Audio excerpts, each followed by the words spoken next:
The pivot. It's this magical word in Silicon Valley.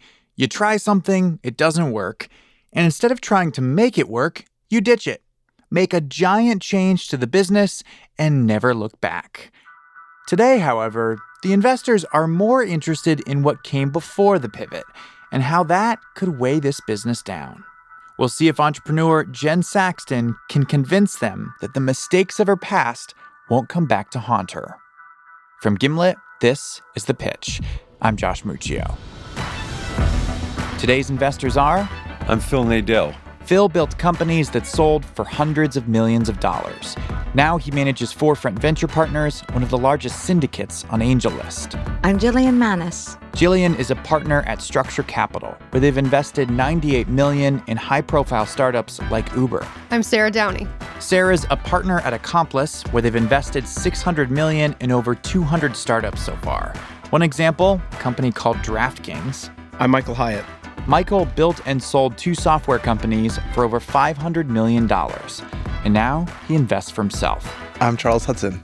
Charles started Precursor Ventures, where he's invested $45 million in over 100 startups to date.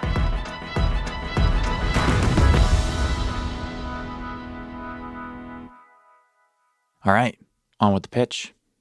Hi there. Hello. Hi there. I'm Jillian. Saxton. How are you? Nice to meet you. Hey, I'm Sarah. Nice to meet Hi, you. Jen. I'm Phil. Hi, Phil. Nice to meet you. Nice to meet you.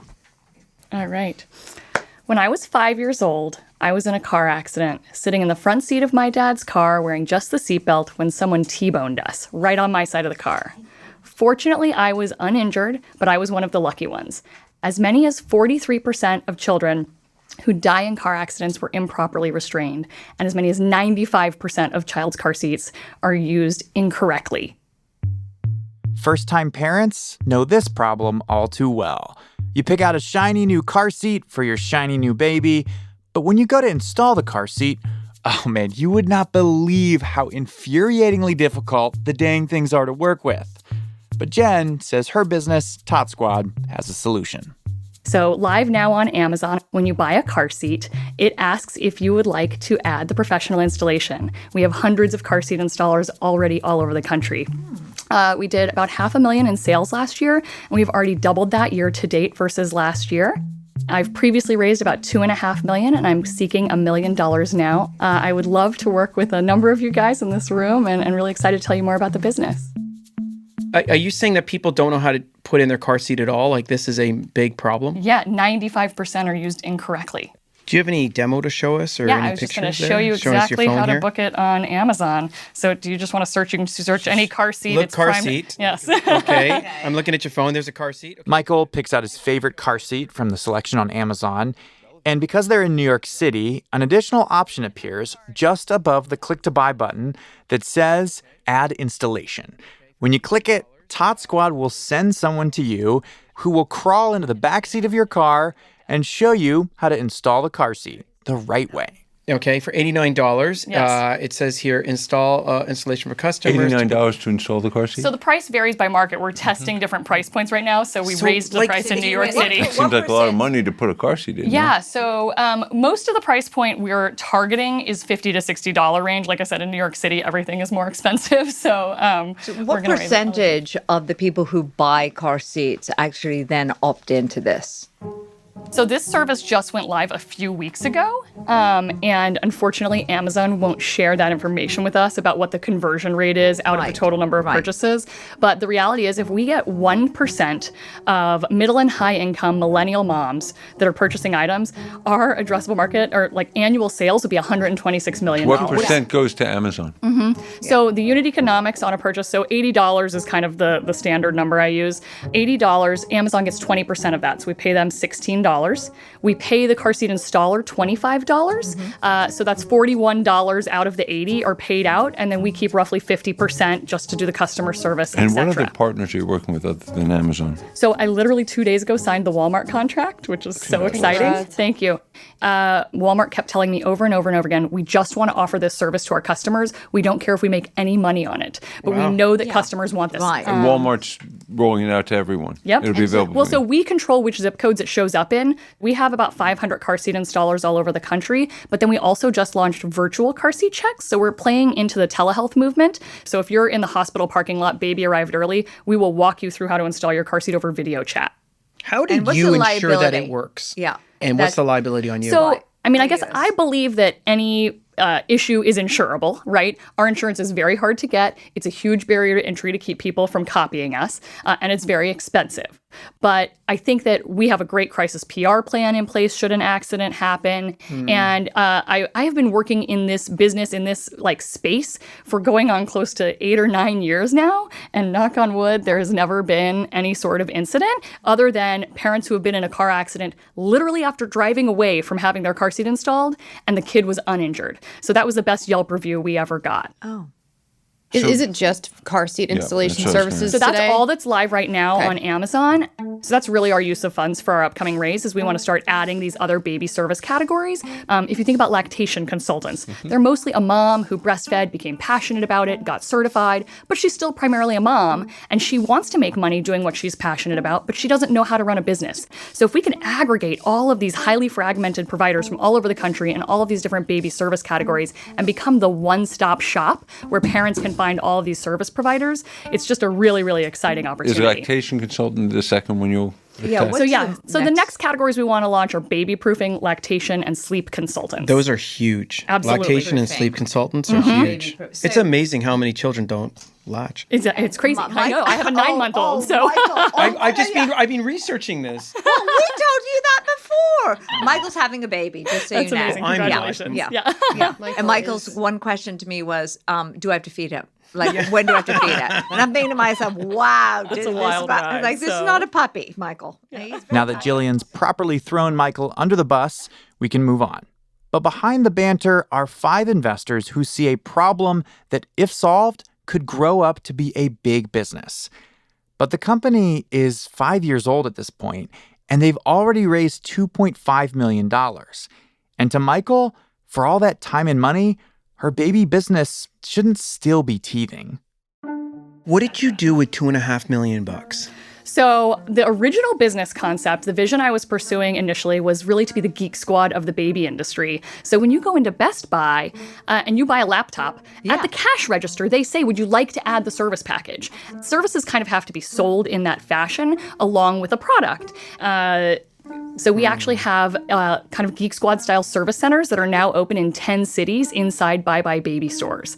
So you can go and you can get here in Chelsea, in New York City, you can get your car seat installed, you can get your stroller, your car seat cleaned, repaired, any kind of maintenance services you need on your baby gear.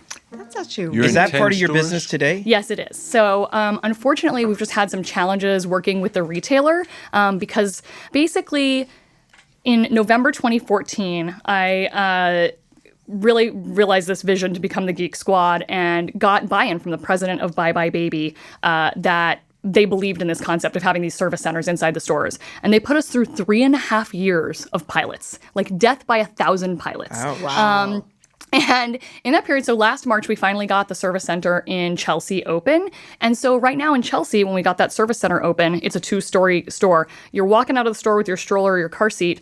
They can't sell you the service. You'd have to go back downstairs to the basement where the kiosk is and then swipe your credit card a second time to buy the Tot Squad service. So it is, I can't even describe how frustrating it has been to not scale my business as quickly as I thought I would because they keep over-promising and under-delivering And on that's when why they're going to get Amazon the and services. Walmart have been different because they're And you tech obviously first. didn't give them an exclusivity, but I'm wondering why you waited 3 years and sort of, as you Just said, kept sort of getting kept strung going. along. Okay. Yeah, And you're so in 10 Bye Bye Babies? Yes, But 10 they cities. can't sell. But they don't at the So they're a product company. These retailers are designed to sell products, and they just can't, their bureaucracy, they can't get their head around how to sell services right. Bye Bye actually tried to launch their own service center. In the middle of my pilots, they went around me and opened their own in New York City. I was just flabbergasted by the bad faith of the whole thing. And then I talked to a friend of mine who's in the pet space, and he said, you know what, let them do it. Because they're going to fail, and then they're going to come back to you, and they're going to know how much they need you. And that is exactly what happened. The first incarnation of Tot Squad was all about having actual people standing behind actual counters in actual stores, even if they're relegated to the basement. That's why Jen is so excited to get out of the basement and onto the information superhighway. After the break, the investors decide if Jen's business is ready to leave the nest, or if it's time to throw this baby out with the bathwater.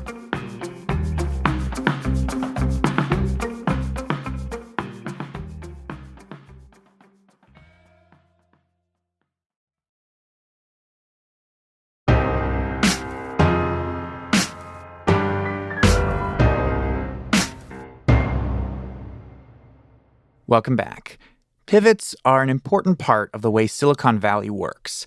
Jen Saxton spent $2.5 million going in the wrong direction, and now she wants our investors to give her money to fund this new pivot, a move away from the land of brick and mortar to the brave new world of massive online marketplaces. This is a pivot, Yes. which I wholly believe in, and all of us here, most Yeah. things we've ever done. Gotta be it's resilient. It's all resilient pivot, so good on you. So talk to us about your capital structure now. Like, what did you invest in? Like, what are we investing in now? So the valuation on the $2.5 million that I previously raised was about $8.5 million. And I actually am moving into a Series A this fall. I'm having some really positive conversations with VCs already, but I have a bridge note open right now. So I have Tell us about the bridge note. So the bridge note has a $15 million cap. Kate, let's say we roll all the way forward to December this year, the final month. What do you think you're doing between Walmart and Amazon and the car seats? So we're taking the approach of crawl, walk, run, right? So we don't want to just like open the floodgates and get overwhelmed and then deliver a bad service, which will lead to bad reviews, et cetera. Like we really take it seriously that we have high quality vetted service pros on our platform, which means we video interview every single one of them. They go through a background check before they get live on Amazon, et cetera. So I think we'll do about 1 million this year. We did about 500,000 last year. How many orders are you getting per week? So, again, we're only live in a couple of markets where we've kind of turned it on because we control which zip codes it shows, but we're doing a couple $1,000s a week right now. What about companies like care.com or other like service providers that do pieces of, daycare or lactation consultants, whatever?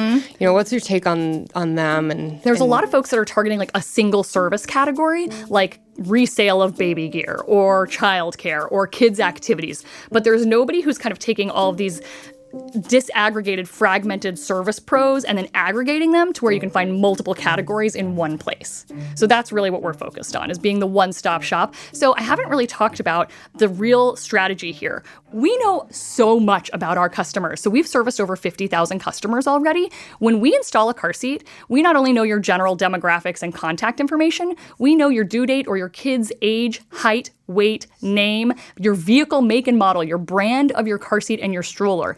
And using all of that data, we know when the child is born, you need the lactation consultant immediately. Yeah. We know about 4 months later, you need the sleep consultant. We know 6 months later, you need the baby proofer, right? So there's kind of all of the different service pros that you need throughout the journey. And right now we're targeting the 0 to 5 age range, but I think there's no reason in the future we can't grow with our families, right? Kids, once they're in preschool, need occupational and speech therapy sometimes. Right. There's all sorts of things. They need tutors. They need language learning. There's all these services. So that's kind of one of the goals with the big Series A I'm planning to raise. It's a smart idea. Yeah. Thank you. That's a good trend for you. Yeah, I'm excited. Data. As elusive and magical as sleeping through the night. Jen wants to dream about her huge vision for Tot Squad, but the investors seem more interested to know if Tot Squad can crawl before they'll pay to see if the business can run. This is where I'm struggling. I like everything I'm hearing. I like you. I like this market. I believe that this thing is going to keep going. Okay, granted that you will get into big data and all that kind of stuff, but that value is honestly 1 to 2 years away from real value. So I can't pay for that now. So I'm struggling at the valuation because I want to come in, but I think I'm weighed down by your previous round. Your $2.5 million, what you've done to the pivot. But that $2.5 million that I raised was absolutely essential to get to where we are today because it took years to build the relationships with the retailers to get them to create a new category. But that's where the value is. But not really, because that didn't work. And if I was starting today, you would be starting at a I don't know, a 5, 6, 7, or 8 million valuation. You're raising that money, and we just skip that retailer, race that, and just go straight to here. Well, like I said, I am getting a lot of interest from VCs for a Series A in which I expect to raise. I have a plan for a 3 to 5 million raise, and I have a plan for an 8 to 10 million raise, in which I'd actually like to acquire a mommy blog where I can get a built-in How audience. much of the million have you raised? 200,000 from 2 emails to my existing investors. Right. So are you open to changing your structure on that deal? I don't think so. So I've just been sitting here with a lot of interest because I have a lot of knowledge in this space. So to say, oh, we'll have the data and we'll throw some machine learning on there and we'll figure it out. It's a lot tougher than that. So I've seen it firsthand. I've seen how hard it is. So I think for me, it's a pass because like the moats you describe are like insurance and kind of these partnerships that you worked on. And I don't want to undervalue those at all. It's just that my bias is like, I would like more of a technological moat. So it's a pass. I'm also going to pass for a slightly different reason. I just think for this to work, I have to be able to believe that that first product sale is a gateway into a larger relationship with the mom. And just my experience has been that parents are picky, but what's it going to take to build a brand that's so trusted that you get like the thumbtack of like modern parenting? Like, and I guess I'm just skeptical that that brand can be built cost effectively today, that it's going to be a while before there's a brand that's so trusted you go, I'm just going to go to them for everything. I just think I have reservations about what it would cost to build that brand. All right. Okay, so I'll go. So I'm going to pass, but here's why. There is not what I call a margin of safety in this deal. I believe I'm paying for the pivot that you made. I don't want to pay for that. I think you should do a continuation $1 million from the round that you were. So I think you're probably somewhere like 6 to 8 million or whatever it is. I don't want to pay up a lot more than that right now. So for that reason, I'm going to pass. But I think you're really fantastic. Thank you. I'm going to ditto on what Michael said. I think right now it would be a good idea for you just to raise $1 million on the same valuation. Right. So I'm out. All right. Okay. Philip? So I'm excited by your recent pivot, by your relationships with Amazon and now Walmart. The flip side is I get concerned about Amazon putting you out of business and doing this themselves. Amazon is not shy about doing that. They knock off top-selling products all the time and do private label themselves. They could just say, okay, now this is our service. But Amazon only controls about 20% of the market right now. I think, the fact that we're diversifying with relationships with the other retailers, so we have some diversification away from Amazon. But I think, in comparison to other markets Amazon's looking at, this one's relatively small. It's really large for us, but it's really small compared to the other things that Amazon's looking at. So it doesn't keep me up at night. That's good. That's a good point. I think, though, that given that you're looking at a $15 million cap on the note, I can't get on board with that at this stage. Absolutely. So I'm going to pass. All right. I guess my question to you guys would be, would this conversation have gone any differently if I had come in here and said I'm raising a $3 to $5 million Series A? Are you interested in No, participating? you're too early for that. Jillian's right. Yeah. It's rare, but she's right. And on that, we'll wrap it up. Thank you, guys. Thanks so much. Thank you. Absolutely. We'll definitely Jen gets shooed out of the room so the grown-ups can talk. Even though all she heard was no, no, no from the investors, they wanted to say yes, yes, yes, and give her the world. Now here is the most, she was so good. And I wanted so much to invest in this. It's a mispriced deal. Completely mispriced deal. If she had come in, I think we probably would, I would have been in. But I think she did not understand. And I'm trying to understand who advised her. Once again, where'd she come up with the $15 million? Because she can. Because she got people to buy into it. And that... Who bought into it? Well, her previous investors, as she said. But 200,000, she's Listen, founders will kind of greedy up to whatever they can. And, but she and good didn't on seem them. like that. She it. seemed too intelligent for that. No, all founders I think want a higher I think what happened is someone probably said your you got, Series A Amazon, is going to be 20. Right. So relative to your Series A, 15 Just get it somewhere in the middle. 15's a pretty good deal if you're going to do the A But at the 15. person who gave him that advice wasn't investing. Yeah. That's right. And that's what drives me I nuts. also say that with no. When we return, I check in with Jen. She compares Michael to a certain shark on Shark Tank, and she shares her strategy for creating investor FOMO.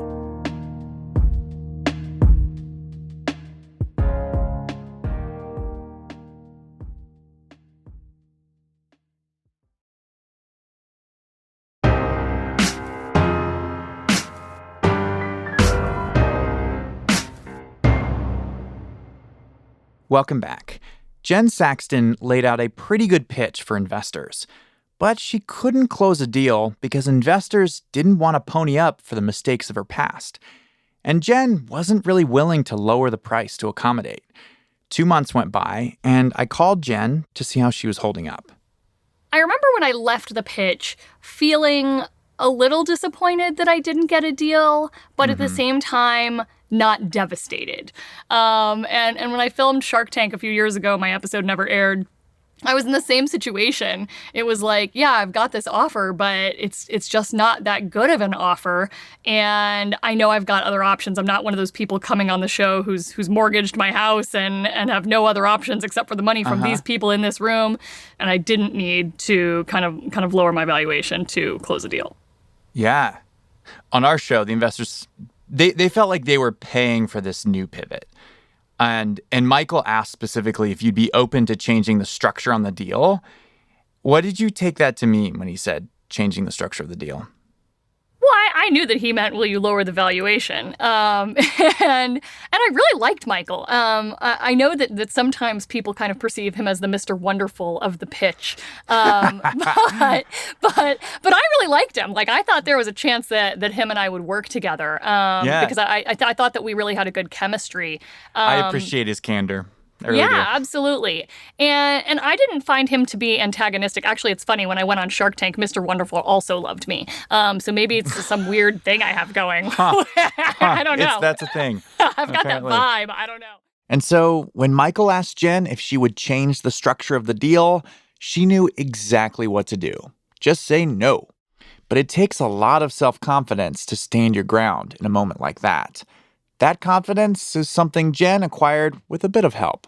And this was actually some coaching I got through a female founders group that I'm part of, was to use really big words, right? Because there's a lot of studies out there that show that female founders are asked more questions that are limiting, like, well, what about liability instead of what about the opportunity? Right. And that we just tend to undersell. And so I was coached to use these words, and so I say it a lot when I'm talking to investors, but I'm like, this is a massive opportunity.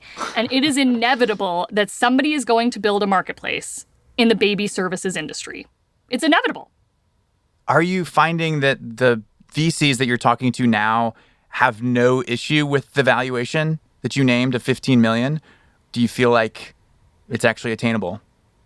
I think it's absolutely attainable. The signals I'm getting from the market support that. I've had 4 VC funds now ask us to move into diligence with them. So I expect I'll have a term sheet in the next couple of weeks. Oh, wow. Yeah. 4 at once. Yeah, it's kind of crazy. A little bit of FOMO there. Yeah, which is what everybody told me you have to do, is make the investors think they're going to miss out. And so I think that it was because you really told them you were on the pitch, wasn't it? You were like, I was on the pitch. If you don't get in before it airs, you're going to miss out. No, but really, what was your secret? I honestly think it was that coaching. It was actually, I was at this event in June. There were like 400 people here in Los Angeles. I think it was called Demystifying Venture Capital. And there were like 5 VCs on the panel. And I stood up and I asked a question. And I just said, hi, I'm Jen Saxton. I'm the founder and CEO of Tot Squad. And I'm in the middle of this venture raise. I expect to have a few term sheets in the next couple of weeks. And I just have a question about the due diligence process. And after I asked my question, one of the VCs grabs the mic and she says, I'm talking to you on Friday. Don't sign a term sheet before then. And I had completely BS'd that. Like, I didn't know that I was going to have a term sheet in the next couple of weeks. Like, I just said I expect or I hope to have a term sheet in the next couple of weeks. And all of a sudden, I felt the frenzy. And I was like, this strategy works. People are not kidding when they tell you to do that. And that strategy comes naturally to Jen. my team, at some point, somebody was asked, like, how would they describe me? And Anne, who does marketing for us, said, Jen is relentlessly optimistic. And I just love that. Like, I am absolutely a glass half full person, and you kind of have to be because you're Relentlessly optimistic. I'm beaten down. Every day people tell you about your niche idea or how stupid that is or that's not going anywhere. You know, people will tell you mean, stupid, horrible things about your business all the time, and you have to be relentlessly optimistic to stay alive. Yeah. You know, hearing you talk, it sounds like you've been relentlessly optimistic for a while. For a while now, like really just grinding. And you're kind of to the point now where things are starting to turn in your direction. It sounds like a lot of things are going your way, but that could just be that relentless optimism pouring in over the microphone, and that's all I'm hearing. Oh my God, I hope not. Is there a flip side to that, or? Well, I would say just in general, entrepreneurship is a roller coaster, and it has the highest highs and the lowest lows. And I've pulled over on the side of the road and cried in my car, wondering why people are so mean to me. You know, there are absolutely bad days. But to answer your question, I do think we are just at a major inflection point right now, and we have a ton of momentum because the tides have kind of shifted in our favor. And now with the two biggest retailers, Amazon and Walmart, bringing Tot Squad on to provide their baby services, it's kind of raising the bar. Yeah. So it feels like you're pushing the stroller down a hill now. I hope so. I mean, I still, 1 week I think I might be bankrupt, and the next I think I'm worth $40 million. So it's every day is different, but it feels like we're moving in the right direction.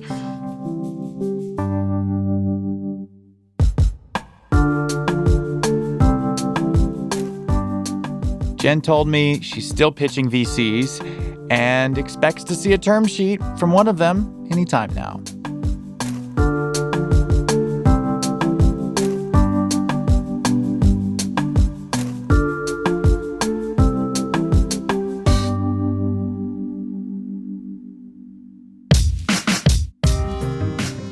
Our show is hosted by me, Josh Muccio. We're produced by Kareem Maddox and Heather Rogers. We're edited by Blythe Terrell and Sarah Saracen. Theme music by The Musemaker. Original compositions from Breakmaster Cylinder, Peter Leonard, and The Musemaker were mixed by Enoch Kim. Lisa Muccio planned the recording of this pitch. And thanks to HelloAlice.com, a resource for entrepreneurs, for connecting us to today's founder. And here's a quick reminder that there's no offer to invest being made to or solicited from the listening audience on today's show. You can follow us on Spotify and listen for free or find new episodes wherever you listen. And we're on Instagram now at The Pitch Show, where you can see the faces behind the voices. We'll be back with a new episode next week.